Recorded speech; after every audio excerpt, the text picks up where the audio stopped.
Top quality और consistent performance के लिए सिर्फ सिल्वर पंप नाम याद रखना। ಇನ್ನು ಸರ್ಕಾರದಲ್ಲಿ ಸಂಪುಟ ಸರ್ಜರಿ ವಿಚಾರಕ್ಕೆ ಸಂಬಂಧಪಟ್ಟ ಹಾಗೆ ಬಹಳ ಮಾತುಗಳು ಕೇಳಿ ಬರ್ತಾ ಇತ್ತು. ಡೆವಲಪ್ಮೆಂಟ್ಸ್ಗಳು ಕೂಡ ಆಗ್ತಾ ಇರುವಂತ ರೀತಿಯಾಗಿತ್ತು.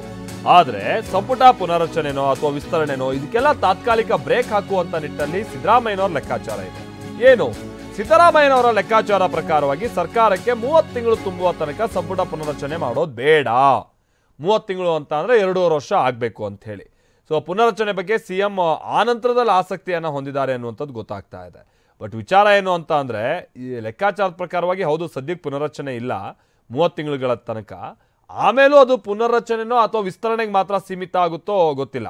ಸೊ ಮುಖ್ಯಮಂತ್ರಿಗಳ ಒಲವಿನ ಪ್ರಕಾರವಾಗಿ ಕೇವಲ ಖಾಲಿ ಇರುವಂಥ ಸ್ಥಾನಗಳ ಭರ್ತಿ ಬಗ್ಗೆ ಮಾತ್ರ ಅವರು ಒಲವನ್ನು ಹೊಂದಿದ್ದಾರೆ ಅನ್ನುವಂಥದ್ದು ಗೊತ್ತಾಗ್ತಾ ಇದೆ. ಅಂದರೆ ಈಗ ಸಂಪುಟ ಪುನರ್ರಚನೆ ಅನ್ನುವಂಥದ್ದು ಒಂದು ರೀತಿ ಜೇನುಗೂಡಿದ್ದಂಗೆ, ಸುಮ್ಮನೆ ಅದಕ್ಕೆ ಕೈ ಹಾಕೋದು ಮತ್ತು ಇಲ್ಲದೆ ಇರುವಂಥ ಸಮಸ್ಯೆಗಳನ್ನು ಮೈ ಮೇಲೆ ಎಳೆದುಕೊಳ್ಳೋದು.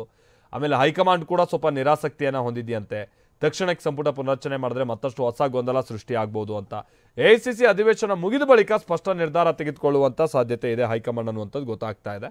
ಹಾಗೇನಾದರೂ ಖಾಲಿ ಸ್ಥಾನ ಅಂತ ಅಂದರೆ ಈಗ ತೀರಾ ವಿರಳ. ಈಗ ಹೆಚ್ಚುವರಿ ಖಾತೆಗಳೇನಿದೆ ಅವು, ಆಮೇಲೆ ನಾಗೇಂದ್ರ ಅವ್ರಿಗೆ ಸಂಬಂಧಪಟ್ಟಂಗಿನ ಒಂದು ಖಾತೆ, ಅದನ್ನ ಹೆಚ್ಚು ಜನರು ಬಹುಶಃ ಸಂಪುಟದ ಒಳಗೆ ಎಂಟರ್ ಆಗೋದಕ್ಕೆ ಅಂತ ಅವಕಾಶ ಸಿಗೋದಿಲ್ಲ ಅಂತ ಕಾಣಿಸುತ್ತೆ. ನೋಡೋಣ.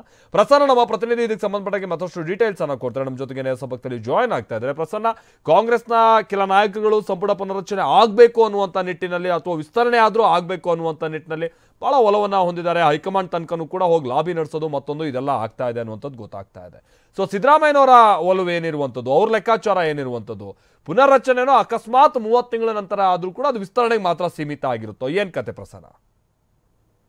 ಮಾಲ್ತೇಶ್, ಸಚಿವ ಸಂಪುಟ ಪುನರ್ರಚನೆ ಆಗಬೇಕು ಆಗಬಾರದು ಅನ್ನುವಂಥ ನಿಟ್ಟಿನಲ್ಲಿ ಕಾಂಗ್ರೆಸ್ ಹಲವು ದಿನಗಳಿಂದ ಹಲವು ತಿಂಗಳುಗಳಿಂದ ಗೊಂದಲದ ಗೂಡಾಗಿಯೇ ಉಳಿದಿದೆ.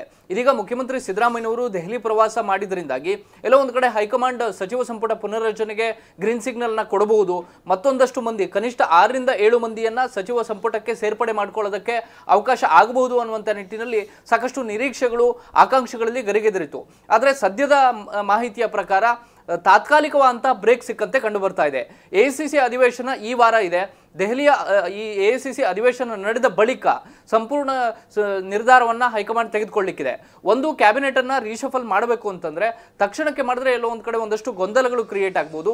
ಈಗಾಗಲೇ ಪವರ್ ಶೇರಿಂಗ್ ಇರ್ಬೋದು, ಕೆಪಿಸಿ ಅಧ್ಯಕ್ಷ ಬದಲಾವಣೆ ಇರ್ಬೋದು, ಬೇರೆ ಬೇರೆ ರೀತಿಯ ಭ್ರಷ್ಟಾಚಾರದ ಆರೋಪ ಇರ್ಬೋದು. ಇದೆಲ್ಲ ಗೊಂದಲಗಳಿಂದ ಒಂದು ರೀತಿಯಲ್ಲಿ ಕಾಂಗ್ರೆಸ್ನಲ್ಲಿ ಒಡೆದ ಭಿನ್ನ ಭಿನ್ನ ಗುಂಪುಗಳು ಬೇರೆ ಬೇರೆ ರೀತಿಯ ಅಭಿಪ್ರಾಯವನ್ನು ವ್ಯಕ್ತಪಡಿಸ್ತಾ ಇದ್ದಾರೆ. ಈ ಕಾರಣಕ್ಕೋಸ್ಕರ ತಕ್ಷಣಕ್ಕೆ ಸಚಿವ ಸಂಪುಟ ಪುನರ್ರಚನೆಯನ್ನು ಮಾಡಿದ್ದೆ ಆದರೆ ಅದು ಮತ್ತೆ ಬಣ ರಾಜಕೀಯಕ್ಕೆ ಎಲ್ಲೋ ಒಂದು ಕಡೆ ನಾಂದಿ ಹಾಡದಂತೆ ಆಗಬಹುದು ಅನ್ನುವಂಥ ಆತಂಕ ಕಾಡ್ತಾ ಇದೆ. ಇದರ ಜೊತೆಗೆ ಸಿದ್ದರಾಮಯ್ಯನವರು ಕೂಡ 30 ತಿಂಗಳ ಅವಕಾಶವನ್ನು ನಾವು ಸಚಿವರಿಗೆ ಕೊಡಬೇಕು ಅನ್ನುವಂಥ ಅಭಿಪ್ರಾಯವನ್ನು ಹೊಂದಿದ್ದಾರೆ. ಅಂದರೆ ಈಗಾಗಲೇ ಯಾರು ಸಚಿವ ಸಂಪುಟದಲ್ಲಿ ಕೆಲಸ ಮಾಡ್ತಾ ಇದ್ದಾರೆ ಅವರಿಗೆ ಕನಿಷ್ಠ 2.5 ವರ್ಷವಾದರೂ ಅವರ ಕಾರ್ಯವೈಖರಿಯನ್ನು ತಿಳಿಯೋದಕ್ಕೆ ಅಥವಾ ಇಲಾಖೆಯಲ್ಲಿ ಸಮಗ್ರವಾದಂಥ ಬದಲಾವಣೆ ಮಾಡೋದಕ್ಕೆ ಅವಕಾಶವನ್ನು ಕೊಡಬೇಕು ಅನ್ನುವಂಥ ಅಭಿಪ್ರಾಯವನ್ನು ಸಿದ್ದರಾಮಯ್ಯನವರು ಹೊಂದಿದ್ದಾರೆ. 30 ತಿಂಗಳು ಅಂದರೆ ಅದು ಡಿಸೆಂಬರ್ ಅಂತ್ಯಕ್ಕೆ ಆಗುತ್ತೆ. ಈ ಕಾರಣಕ್ಕೋಸ್ಕರ ಆ ಸಂದರ್ಭದಲ್ಲಿಯೇ ಬದಲಾವಣೆಗಳನ್ನ ಮಾಡಿದ್ರೆ ಸೂಕ್ತ ಅನ್ನುವಂಥ ಅಭಿಪ್ರಾಯಗಳು ಕೂಡ ವ್ಯಕ್ತವಾಗ್ತಾ ಇರುವಂಥ ಹಿನ್ನೆಲೆಯಲ್ಲಿ ಮುಖ್ಯಮಂತ್ರಿ ಸಿದ್ದರಾಮಯ್ಯನವರು ದೆಹಲಿಯ ನಾಯಕರಿಗೆ, ಮಲ್ಲಿಕಾರ್ಜುನ್ ಖರ್ಗೆ ಅವರಿಗೆ, ರಾಹುಲ್ ಗಾಂಧಿ ಅವರಿಗೆ ಇದೇ ಅಭಿಪ್ರಾಯವನ್ನು ವ್ಯಕ್ತಪಡಿಸಿದ್ದಾರೆ.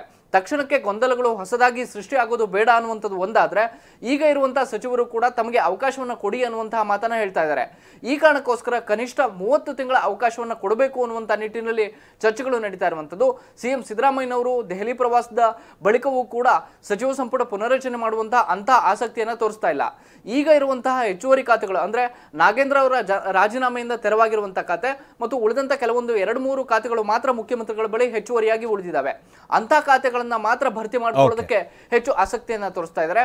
ನಾಗೇಂದ್ರ ಅವರು ಕೂಡ ಸಚಿವ ಸಂಪುಟಕ್ಕೆ ಎಂಟ್ರಿ ಆಗುವಂತ ಸಾಧ್ಯತೆಗಳು ದಟ್ಟವಾಗಿದ್ದಾವೆ. Maltesh, thank you Prasanna.